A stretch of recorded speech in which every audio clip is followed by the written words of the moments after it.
Honorable US CMA in year 2025 but confused with regards to various questions that we have. Sir हमें पता नहीं ये होती क्या है, हमें ये नहीं पता सर इसकी एलिजिबिलिटी क्या है, हमें ये भी नहीं पता सर इसकी वैल्यू क्या है, इसमें कॉस्ट कितनी लगती है, इसमें कितने एग्जाम होते हैं, इसमें सर जो एग्जाम होते हैं उनके अंदर आता क्या है, मैं पास कर भी पाऊंगा नहीं पाऊंगा, किस कंपनी में जॉब पा पाऊंगा and so on so fourth. ये बहुत सारी कंफ्यूजन है सर जो मेरे पास है।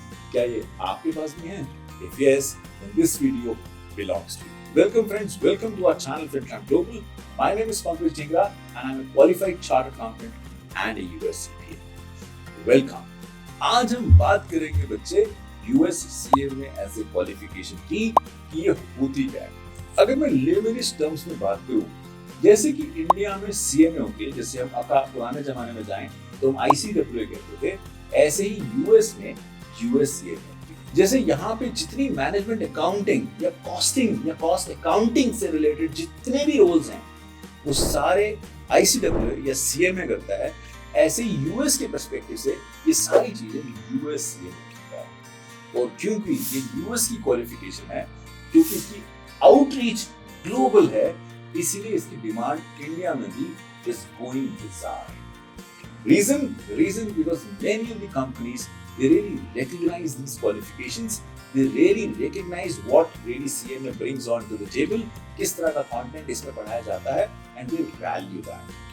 US CMA is a certification that comes from IMA US, Institute of Management Accountants US. और क्योंकि ये qualification आपको prepare करती है in the field of accounting, costing, financial management, इसकी डिमांड कॉर्पोरेट्स में बहुत ज्यादा है, बिकॉज उन सबको ऐसे प्रोफेशनल्स चाहिए होते हैं। तो ये तो हुआ बच्चे कि US CMA as a qualification है क्या? बिल्कुल ठीक है सर। इसकी एलिजिबिलिटी क्या होती है? आप ये बता दो कि मेरे को US CMA अगर करनी है तो मेरी एलिजिबिलिटी क्या होने वाली? चलो, US CMA actually speaking Indian student अपनी क्लास 12 के बाद ही शुरू कर सकता है और अपनी ग्रेजुएशन के साथ खत्म कर सकता है। बट हाँ, उसे डिग्री CMA की तब मिलती है जब उसकी ग्रेजुएशन कंप्लीट हो जाती है। बट क्योंकि अपनी ग्रेजुएशन के साथ ही कर सकता है तो अपना टाइम बहुत सारा सेव कर लेता है, उसे वेट नहीं करनी होती है अपनी ग्रेजुएशन कंप्लीट होने की। इसी कारण से बहुत सारे बच्चे जो परस्यू कर रहे हैं ना ग्रेजुएशन, वो भी करते हैं और ग्रेजुएशन करे हुए भी करते हैं, बिकॉज उन्हें फटाफट से प्लेसमेंट चाहिए होती है एक अच्छी कंपनी में, जो इसे करने के बाद फटाफट से आपको मिल जाती है। बिल्कुल ठीक है सर। अब सर एलिजिबिलिटी भी समझ में आ जाती है। अब बात करो सर कि मुझे ये करनी क्यों चाहिए? क्या मुझे इंडियन CMA नहीं कर लेनी चाहिए? मुझे US CMA क्यों करना चाहिए? चलो, इसका भी जवाब है। इंडियन CMA अगर आप करिकुलम देखोगे तो अप्रोक्सीमेटली 20 एग्जाम आपको उसके अंदर देने पड़ेंगे, जो 3 से 4 साल में आप टाइम लगाते हो इसको देने के लिए। ज्यादा भी लग जाते हैं डिपेंडिंग अपॉन अगर उसका रिजल्ट अच्छा नहीं आया तो। ऑन द अदर हैंड, अगर मैं US CMA की बात करूं तो यहाँ केवल 2 एग्जाम होते हैं, केवल 2 एग्जाम आपको देने हैं, और ये 2 एग्जाम आप इफेक्टिवली 9 से 12 महीने में कंप्लीट कर लेते हो और ये क्वालिफिकेशन आपके हाथ में आ जाती है, जो कि US की क्वालिफिकेशन है जिसकी आउटरीच ग्लोबल है। तो इसीलिए बनता नहीं है राइट चॉइस करना immediately. Yes sir, it has to be US CMA, absolutely right my friend. That is the reason many of the students are choosing US CMA and really going and getting this done. बिल्कुल ठीक है sir. अब समझ में आती है sir, eligibility भी हो गया, मुझे ये भी समझ में आ गया सर मुझे क्यों करनी चाहिए। अब आप थोड़ा सा ये बताओ सर कि इसके अंदर जो सब्जेक्ट्स होते हैं ना, वो सब्जेक्ट्स कौन से हैं? इसमें ना आपको 2 एग्जाम देने होते हैं, जिसे हम बोलते हैं US CMA पार्ट 1 और US CMA पार्ट 2। अगर मैं US CMA पार्ट 1 की बात करूं, जो कि इफेक्टिवली मेरा करिकुलम US CMA पार्ट 1 में है, वो है effectively that revolves around financial planning, performance and the analytics. अगर मैं इसे लेमनिश टर्म्स में बताऊं तो यहाँ पे बहुत सारा हिस्सा ना मैं कॉस्ट अकाउंटिंग का या कॉस्ट मैनेजमेंट का पढ़ने वाला हूँ। मैं डिटेल में समझता हूँ जितने भी कॉस्टिंग रिलेटेड एरियाज होते हैं, फाइनेंशियल रिपोर्टिंग रिलेटेड एरियाज होते हैं, जितने भी मेरी प्लानिंग, बजटिंग या फोरकास्टिंग से रिलेटेड चीजें हैं, जितनी भी मेरी performance management on the whole से रिलेटेड चीजें हैं, मैं वो सारी यहाँ समझता हूँ। और एक और चीज यहाँ पे जो की हुआ है, मैंने बहुत अच्छी की हुई है, वो ये कि वहां पे ना उन्होंने टेक्नोलॉजी एंड एनालिटिक्स को भी डाला है, जो आज की डेट में ना सारे के सारे कॉर्पोरेट्स को चाहिए होता है। ये पार्ट 1 का करिकुलम था। अब हम चलेंगे पार्ट 2 के करिकुलम पे, जो कि हमारा दूसरा एग्जाम है, पार्ट 2 इफेक्टिवली फाइनेंशियल मैनेजमेंट पे है, और इसका नाम भी हम बोलते हैं स्ट्रेटेजिक फाइनेंशियल मैनेजमेंट, जिसे हम पार्ट 2 कहते हैं। अगर मैं इसकी कंटेंट या करिकुलम की बात करूं तो यहां आप इफेक्टिवली पूरा एनालिसिस, पूरी फाइनेंशियल मैनेजमेंट टेक्निक समझते हो, फाइनेंशियल स्टेटमेंट एनालिसिस समझते हो, आप समझते हो कॉर्पोरेट फाइनेंस कैसे काम करता है in terms of the coverage that you really need to have on the financial management side of it. You really understand the decision analysis, जितने भी बिजनेस डिसीजन आपको लेने हैं वो यहाँ पढ़ाया जाता है। You also get on to the enterprise risk management side of it, that's again very important because corporate really recognize करता है they have the need of the people who really understand the risk side of it, and then we also talk on various capital decisions that you really have to take. Remember वो make versus buy की बात करते थे, वो सब यहाँ cover होता है in terms of making a strong and a right decision for any organization. And this is not the end, my friend. यहाँ पे ना प्रोफेशनल एथिक्स भी आपको पढ़ाए जाते हैं जो किसी भी प्रोफेशनल क्वालिफिकेशन के लिए बहुत जरूरी होते हैं। ये पार्ट 1 और पार्ट 2 का बेसिक करिकुलम है जो आप कवर करोगे, और आपको करिकुलम सुन के ऐसा लगेगा कि नहीं, इसकी वैल्यू तो ऑर्गेनाइजेशंस में वैसे ही होगी, कंसिडरिंग कि बहुत रेलेवेंट है फ्रॉम द इंडस्ट्री पर्सपेक्टिव। बिल्कुल ठीक। अब सर समझ में आता है सर कि कितने सब्जेक्ट हैं, कितना सर कंटेंट मैं पढ़ूंगा, इसका एग्जाम क्या होता है सर? बिल्कुल ठीक है, ये समझते हैं।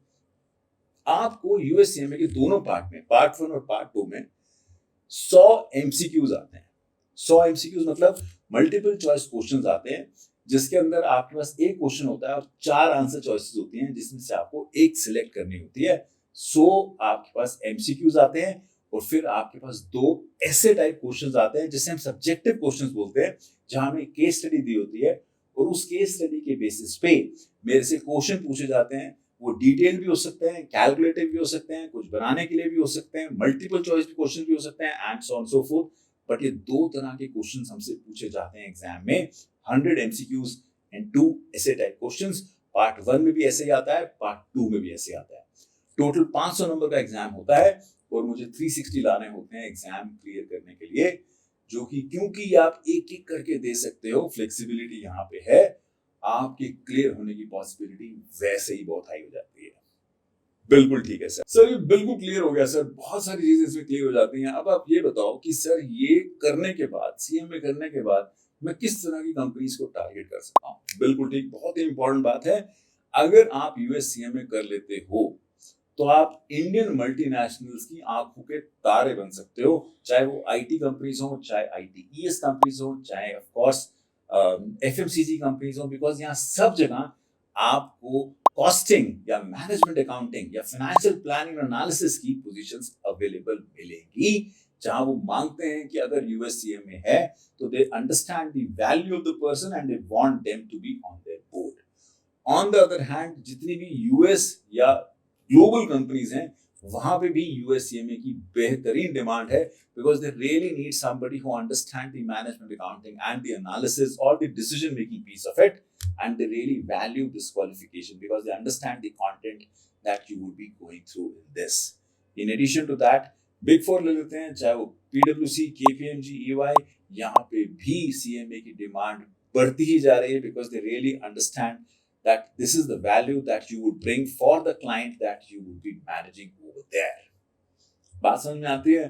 तो ये वही बात सर, मैं इन कंपनीज के अंदर जॉब पा सकता हूँ, बट इफेक्टिवली सर मेरी स्टार्ट सैलरी कितनी होती है अगर मैं यूएससीएमए कर लेता हूँ? Start salary of USCMA is around 4 to 6 lakhs of rupees. Many of the proud Fintrammers have gone up to 8 to 9 lakhs of rupees also, because the value that they have been able to bring onto the table was certainly relishing. But 4 से 6 लाख तो boss कहीं नहीं गए, जिसके लिए मुझे time कितना देना है? सिर्फ 9 से 12 महीने, 2 पेपर क्लियर करने हैं सर, और आगे बढ़ चलना है। बात समझ में आती है? बिल्कुल आती है। बट अब एक और सवाल बता दो सर कि why Fintram? Why should I do my CMA with Fintram? इसके ना 2 रीजन है। सबसे पहला रीजन, अगर आपको ना एक साथी चाहिए अपनी जर्नी में, एक ऐसा साथी जो आपको हेल्प करे in terms of ensuring that you really get the rightful hand-holding of your entire CMA process, so you have Fintram with you. Because Fintram is the registered partner with the IMA, और वो आपको बहुत सारे benefit provide करा पाएगा in addition to of course the coaching that you would get. वो किस तरह के बेनिफिट हैं? अगर मैं यूएससीएमए की फीस की बात करूं तो यूएससीएमए की fees revolves around 1.2 to 1.5 lakhs depending upon which category you are coming from for the purpose of registration. But Fintram इसके अंदर आपको बहुत सारा फायदा पहुंचा सकता है। Considering we are the licensed partner with IMA, we are able to provide you various benefits that you can get on to the fees that you would be paying to IMA that can go up to 50%. लगभग 50% fees आपकी कम हो जाती है अगर आप फिनट्रैम के साथ आते हो in terms of having this journey with us. That's not the benefit. इसके अलावा क्या मिलता है सर? इसके अलावा आपको बेनिफिट मिलता है the Becker content. FinTram is associated and partnering with Becker in terms of rendering and of course delivering this as a qualification, CM as a qualification, and who doesn't know Becker? The rightful content that you need, the best of the best content that you need, Becker really provides you that, along with the LMS that has plethora of questions for you to really cater to really practice on, and the mock exam to really kill the exam in the best possible way. In addition to that, Beta, FinTram also is giving you the live classes. We are not giving you only the recorded classes, but also the live weekend classes जिससे आप पढ़ सकते हो, सुन सकते हो, teacher से बात कर सकते हो, इंटरैक्ट कर सकते हो, अपनी क्वेरीज पूछ सकते हो, and so on so forth. And you would also get the FinTram LMS to really see the recordings of these live sessions. In addition to that, you would also get the revision boot camps जहाँ practice करोगे questions हमारे साथ to really excel over there. What more? In addition to what I just mentioned, बहुत सारे ऐसे बच्चे जो accounting field से दूर होते हैं या अकाउंटिंग उन्होंने नहीं करी होती और फिर भी वो सीएमए करना चाहते हैं, जो साइंस फील्ड से होते हैं या इंजीनियरिंग फील्ड से होते हैं, उनके लिए FinTram also provides you the basic or the foundation in accounting course जो आपको हेल्प करता है in terms of getting up to the curve. So वो भी आपको हमारे सीएमए कोर्स के साथ मिलेगा just to make sure that you get the best of the best edge in terms of clearing this exam. And not to forget guys, FinTram is known for the kind of results that we have been able to deliver, and it is only because of the kind of content that we have been able to bring on to the table. So सोचना क्या है boss, अगर आप USCMA की तरफ serious हो, you're really thinking your right next step, and I'm providing the detail below. Reach out to the FinTram educator and we'll be more than happy to really help you take your right step right away.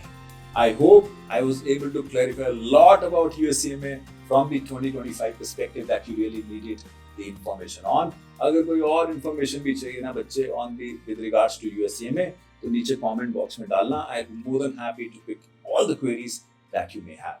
अगर video अच्छा लगा हो तो एक like तो बनता ही है. I'll certainly see you in the next one. Till then, this is Pankaj Dhingra signing off.